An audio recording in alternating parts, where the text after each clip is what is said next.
Hello, systematic smart স্টাডিতে সবাইকে স্বাগত জানাই। এখন থেকে আমাকে ফেসবুকেও ফলো করতে পারো। জাস্ট টাইপ করো facebook.com/systematic smart study।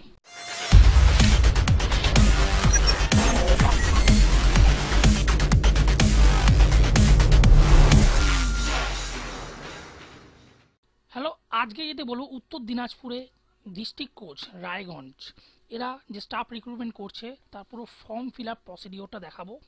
এই হচ্ছে নর্মালি এটা খুললে এই পেজটা খুলবে এবং এখানে আই অ্যাগ্রিতে ক্লিক করে আই অ্যাকসেপ্ট টার্ম অ্যান্ড কন্ডিশনে ক্লিক করবো, তাতেই দেখবে এইটা খুলে গেছে।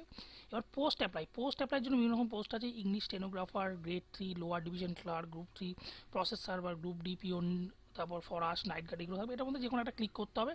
তো সাপোজ যে কোনো একটা আমি ক্লিক করলাম, ক্লিক করে ধরো আমি লোয়ার ডিভিশন ক্লার্কটা ক্লিক করলাম। এটার ক্ষেত্রে কোন স্টেটের জন্য ডমিসাইল সেটার জন্য ওয়েস্ট বেঙ্গলে ক্লিক করলাম। তারপর হচ্ছে ক্যাটাগরির জন্য কোনটা হবে সেটা ইউআরটা ক্লিক করা আনরিজার্ভ। তারপর সাব ক্যাটাগরি একটা হচ্ছে এক্সাম্পল ক্যাটাগরি, একটা নো। তো আমি নোতে ক্লিক করলাম। এইগুলো কিন্তু সব লাল আছে, সেগুলো কিন্তু করতে হবে। ফিজিক্যালি হ্যান্ডিক্যাপ কিনা সেটার ক্ষেত্রে নো ক্লিক করব। এবার আমি একটা ফুল নেম দেবো। যেগুলোতে লাল স্টার মার্ক দেওয়া আছে সেইগুলোতে কিন্তু মানে ম্যান্ডাটরি, সেগুলো কিন্তু মিস করবে না। আমি একটা নাম দিলাম সাপোজ শশাঙ্ক দেওয়ার পর তো এটাকে একদম বড় হাতে লিখতে হবে, ক্যাপিটালে লিখবে সবসময়। শশাঙ্ক রাহা একটা নাম দিলাম। তারপর ফাদার নেমও একটা ধরো সাপোজ আর কি নাম দিলাম সমরেশ রাহা, এরকম একটা নাম দিলাম। তারপর হচ্ছে ডেট অফ বার্থটা সিলেক্ট করলাম। সাপোজ ধরো সিলেক্ট করলাম 10ই জানুয়ারি। 10ই জানুয়ারি সিলেক্ট করে বয়সটা ঠিক দিলাম, যেমন হচ্ছে 88 দিয়ে দিলাম। তারপর এবার সেক্স মানে ছেলে না মেয়ে সেটা আমি যেমন ছেলে যেমন মেল সিলেক্ট করলাম। তারপর ন্যাশনালিটি ইন্ডিয়ান, অটোমেটিক্যালি চলে এলো।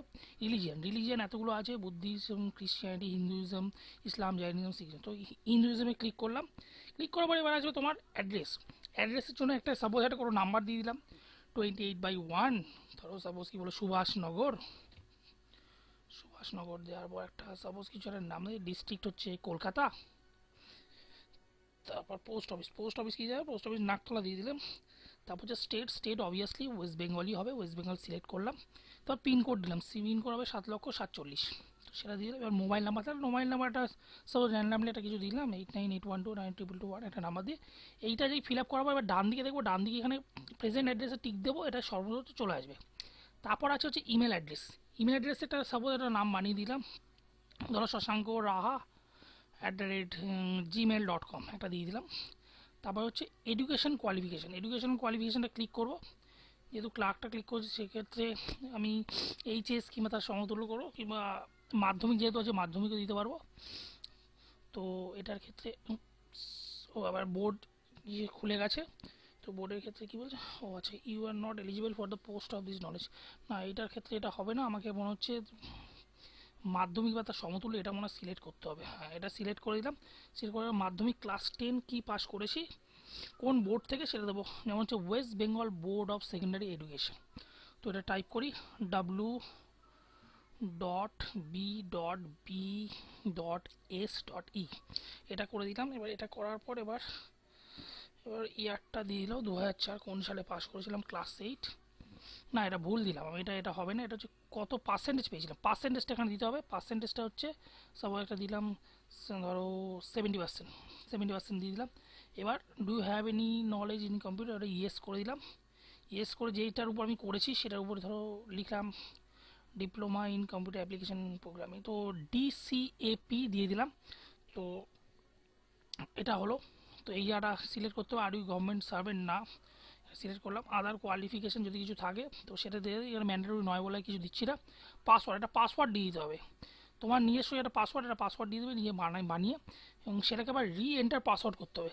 তো এই আপাতত প্রথম ফর্মটা হলো। ফর্মটা করার পর এই ডান দিকে দেখো ক্যাপচা আছে, এই ক্যাপচাটা তোমাকে এই জিনিসটা যেটা লেখা আছে হুবহু এই জিনিসটাই লিখতে হবে।